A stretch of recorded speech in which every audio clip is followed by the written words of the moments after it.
De recevoir Clément Tapourou et Alain Marchand, tous deux présidents de leur association respective. Et je vais tout d'abord commencer par toi, Clément. Bonsoir Clément. Bonsoir à tous les auditeurs de RTVFM. Peux-tu nous dire, Clément, s'il te plaît, le nom de ton association? Alors, le nom de notre association est Airsoft L'Islois. Et comment vous est venue l'idée justement de créer cette association telle que celle-là, le Airsoft? Eh bien, courant année 2008, une équipe de jeunes Lillois et des alentours, comme Fontaine-de-Vaucluse, Velleron et Le Thor, qui pratiquaient l'activité ensemble, se sont réunis afin de faire naître cette association dans le but d'être reconnus dans notre loisir et surtout de pouvoir être assurés lors de nos activités. À l'époque, cela représentait déjà une dizaine de membres. Et est-ce que tu peux nous préciser ce qu'est le Airsoft? Donc l'airsoft est un jeu, un loisir, voire un sport dans certains pays comme l'Italie, l'Espagne, l'Angleterre et j'en passe d'autres pays. C'est avant tout un jeu de rôle opposant deux équipes minimum sur un terrain forestier ou en bâtiment, dans un temps donné ou avec l'accomplissement d'objectifs préalablement définis. Le but final de chaque équipe est par le biais de nos lanceurs de toucher et donc dans la plupart du temps d'éliminer nos adversaires. En fait, nos lanceurs, appelés plus communément répliques, propulsent des billes de plastique de 6 mm et pour notre cas, celles-ci sont biodégradables. Est-ce qu'il existe une fédération, puisque tu nous parles de reconnaissance, d'assurance de votre activité, donc une fédération de Airsoft est-elle présente en France? Oui, en effet, on en a même deux, je dirais. Il y a la FEDGN, c'est-à-dire la Fédération des Jeux de rôle grandeur nature, regroupant bon nombre d'associations et pas seulement celles d'Airsoft, y compris le paintball et autres activités ou loisirs grandeur nature. Plus récemment, depuis 3 ou 4 ans à peu près, la FFA, donc Fédération Française d'Airsoft, regroupant uniquement les pratiquants de la discipline Airsoft. Et donc, vu qu'il y a une fédération, je suppose qu'il existe aussi un championnat. Alors, officiellement en France, je dirais que non, car comme je l'ai dit en début d'interview, donc l'Airsoft, du moins en France, n'est qu'un loisir. Néanmoins, outre-Atlantique, ainsi que chez nos voisins frontaliers, notamment, l'Airsoft est un sport. Donc chez eux, oui, il existe des tournois et autres compétitions. Et donc, les règles du jeu, quelles sont-elles?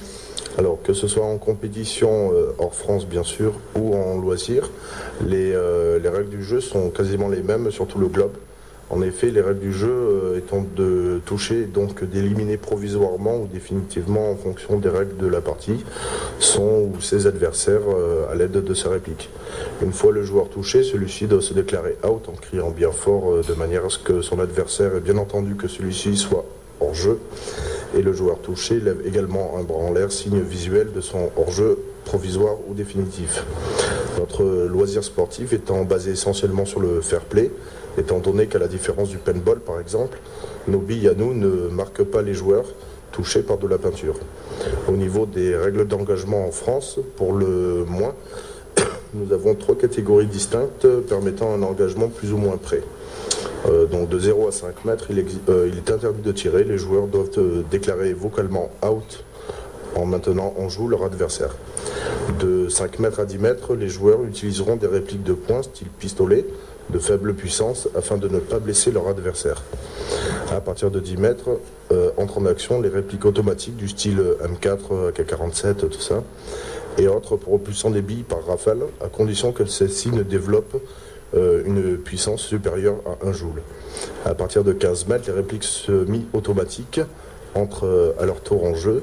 Celles-ci développent une puissance de 1,5 joule maximum, mais sont limitées au coup par coup. Et enfin, et seulement à partir de 20 mètres, les snipers, ou répliques à verrou, rechargement manuel, tirant bille par bille, mais développant une puissance de maximum de joules. Et puisque tu parles comme ça des règles du jeu, je n'ai pas entendu une seule fois un arbitre. Alors, des arbitres, généralement, on n'en utilise pas.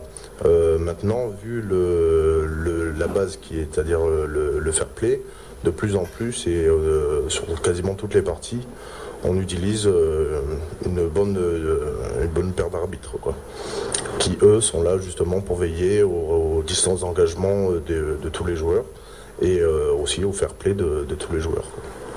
D'accord. Et le but final du airsoft?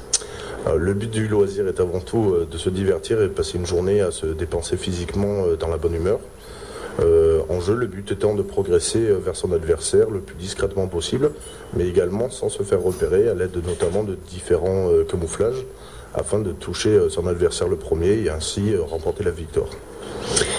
Est-ce que tu peux nous dire, je pense que tu l'as déjà fait dans ton petit résumé des règles du jeu, mais les armes que vous utilisez dans le airsoft, est-ce que tu peux nous en parler s'il te plaît?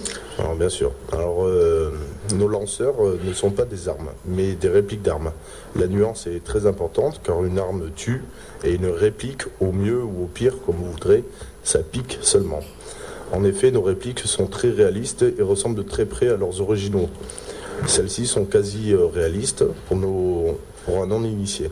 Il est très difficile de faire la différence entre une vraie et une factice. Pour la plupart d'entre elles, celles-ci au marquage près de véritables copies, car les matériaux utilisés pour les réaliser sont semblablement identiques aux vrais, à savoir le plastique ABS, le métal et le bois, étant les trois principales matières utilisées pour la conception de nos répliques. L'aspect visuel est bluffant, ainsi que leur poids entre 3 et 9 kg de moyenne. À la différence tout de même que nos répliques propulsent uniquement des billes de 6 mm à l'aide d'une énergie via une batterie composée de piles ou bien par gaz, sparklet ou en bouteille ou encore par une action mécanique. Le principe est quasiment de quasiment toutes ces variantes étant d'accumuler dans un cylindre une certaine quantité d'air à l'aide d'un piston, le tout situé dans un corps métallique appelé gearbox, contenu à l'intérieur de la réplique dans le but d'expulser cette quantité d'air par un canon de 6,5 mm de moyenne, propulsant ainsi nos billes de 6 mm. C'est le principe de la sarbacane d'écolier. Tu parles d'armes entre 3 et 9 kg. Est-ce que cela veut dire que vous n'utilisez pas tous les mêmes armes? Et est-ce que cela veut dire que pour composer votre équipe, vous avez besoin de certaines personnes ou certaines armes?